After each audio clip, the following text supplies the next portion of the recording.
I'm going to show you how you can double your chance of achieving your goals in 2026. Hi, and welcome back to Ready to Consult.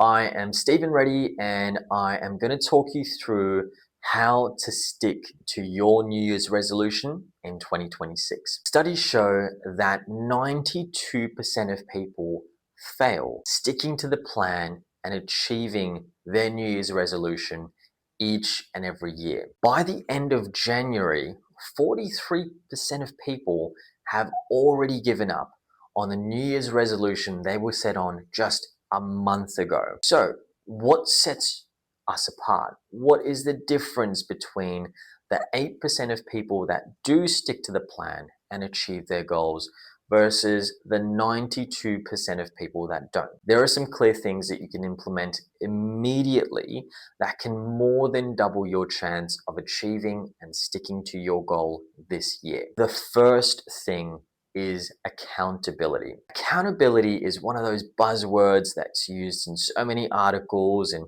Instagram posts and all of these motivational videos, but accountability in its truest form is having somebody that is going to make sure you're going to follow through with what you said you were going to. Many people hear this and say, I'm going to tell one of my friends that I am going to go to the gym 3 or 4 times a week, not realizing that they don't speak to the friend every day. Or even if you miss the gym, that friend might not pull you up on it.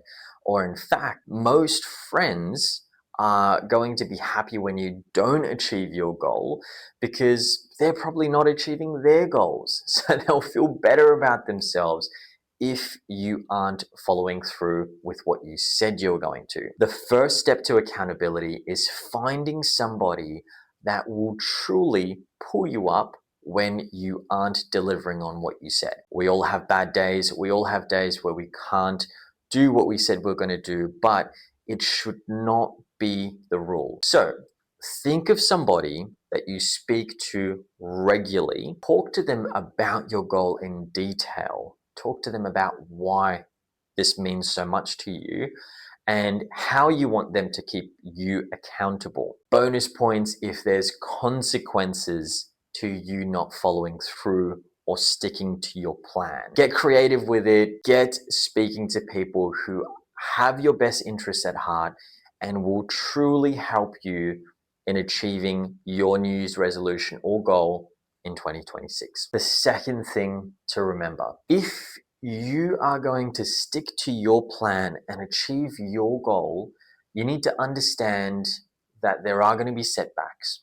There are going to be times where you don't feel like it or cannot follow through with exactly what you wanted. This is why it's so important to aim for process and progress rather than perfection. If your goal is to eat healthy 365 days, you're probably going to fail because there is going to be one day where it's your birthday, it's your friend's birthday, you might feel sick, you might not have the resources to eat healthy that day, whatever it may be.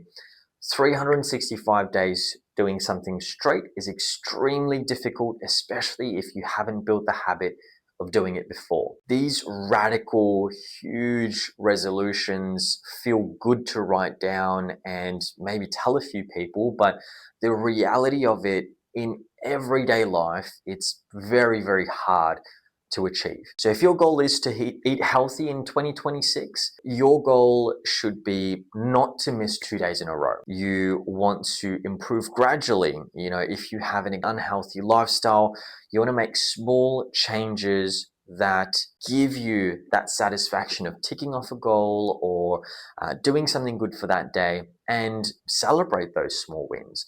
Those small steps are going to take you to the ultimate resolution that you want and the outcome, which is a healthier lifestyle. In terms of sales, a lot of this is activity.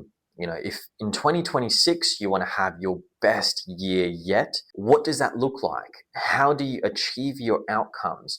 You are for sure going to get setbacks, whether it's the market, your boss, your job, the company, the product, the service, the customers.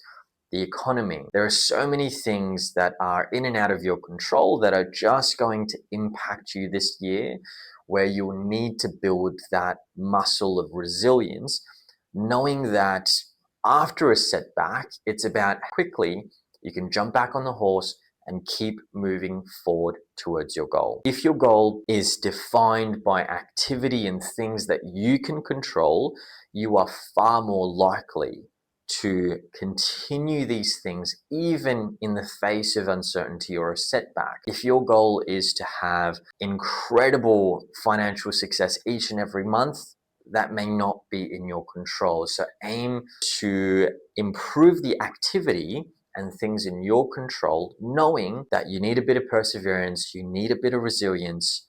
Even the top achievers have multiple setbacks throughout the year. So keep this in mind and ensure that you get back on the horse and just keep moving forward. Now, the third thing, and for me, the most important thing in order to achieve your goal or stick to your resolution in 2026, and that is the why. Why are you doing this? What is the result that you want? Who are you doing this for? Is this something that you have seen other people do, or somebody else has achieved that you want to replicate, or is this truly something that you want and need as a person? From a sales perspective, it can be very easy just to take the goal that your manager has given you, or the company has given you, or other people have written down, and just implement that for yourself and say, okay, well, if everybody else is doing, let's say, 100 calls a week, my goal is to do 100 calls a week. But without a strong reason as to why you're having those 100 conversations with people, you are just going to be going through the motions. And let's be honest, not adding a lot of value to the people you're speaking to. And when you come across those days where you have low motivation, you're highly likely not to hit those 100 calls. You're highly likely to be distracted or procrastinate or shift and change goals and change the goalposts all over the place because you're not anchored to why you're doing this activity. So understand why. For me personally, going into sales has always been about financial freedom. And up until I was married, up until I had a daughter, these things truly anchored my why. I now have a purpose beyond myself to improve the quality of life for my wife, for my family, and ensure that they have stability. That strong anchoring as to why brings me back on course when I have a setback, or I don't feel too good about a conversation, or if I get a no. These things are so important to me that I'm willing to persevere through 99 no's to get a yes. I'm willing to do the work on the days where I don't feel like it, because ultimately my purpose is far greater than myself, and the anchoring of why brings me back to the goal, the resolution, whatever I have to do in order to serve that purpose and serve that why. So find that why for yourself. If you don't have a partner or kids, that why can be deeply rooted in improving yourself, improving your quality of life.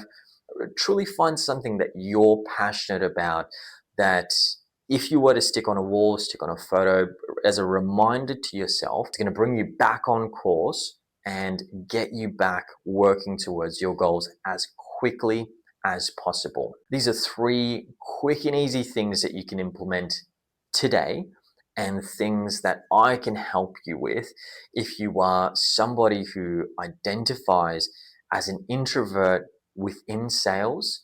I'd love to have a conversation.